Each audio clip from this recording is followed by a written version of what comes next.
2021 was a big year for League of Legends esports. The mid-season invitational returned and more leagues and teams were able to compete on-site instead of remotely. We saw a variety of new title winners, breakthrough performances, and off-season twists. As we say goodbye to the year that was, let's take a look back at some of the biggest stories of 2021 by the numbers. One LCS team in World's quarterfinals. When you boil down Cloud9's run at the 2021 World Championships to their final result, it's ultimately not all that exciting. Losing 0-3 in the quarterfinals isn't too impressive, but the way they got there and the drought they ended were much bigger stories. The LCS hadn't been able to place a team in the knockout stage since 2018, so C9's achievement was a huge release of tension. And to get there, C9 had to escape a group that featured two pre-tournament favorites and win a tiebreaker, something North American teams almost never do. It was a small victory in the grand scheme of things, but one North American fans desperately hoped for and sorely needed. 2. Emerging region breakouts.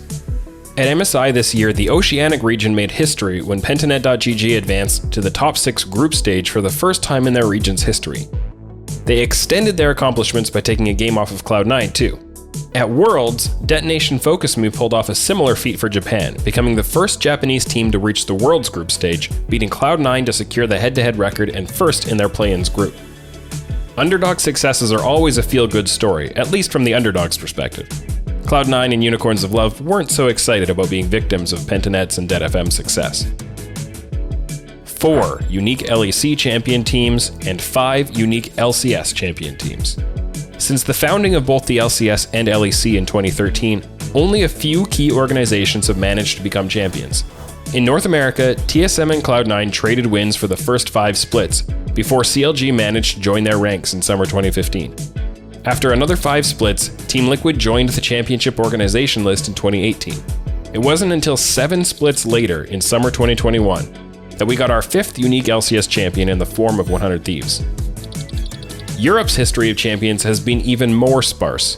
Fnatic took home the first 3 trophies before briefly ceding the throne to Alliance, arguably the first ever Western super team with Froggen and Wicked at their core. In 2016, G2 Esports ended Fnatic's run of 5 titles and 6 splits and became the league's 3rd ever champion. Over the next 4 years, G2 would win 8 of 10 splits with a Fnatic interlude in 2018. And then finally this year, we got some relief, as the Mad Lions kicked down the doors of the Old Boys Club and added their names to the history books. Will 2022 bring a 5th champion to the LEC, or a 6th to the LCS? Time will tell. 5, 6, 7 high-profile players demoted or teamless. Between long contracts, high buyouts, unretiring players, and promotions out of the ERLs and NA Academy, a whole bunch of high-profile players from the LCS and LEC found themselves without a team to play for in 2022. Players like Niski, Jensen, and Mickey X were replaced by Fnatic, Team Liquid, and G2 Esports respectively, and couldn't find buyers willing to pay for their buyouts.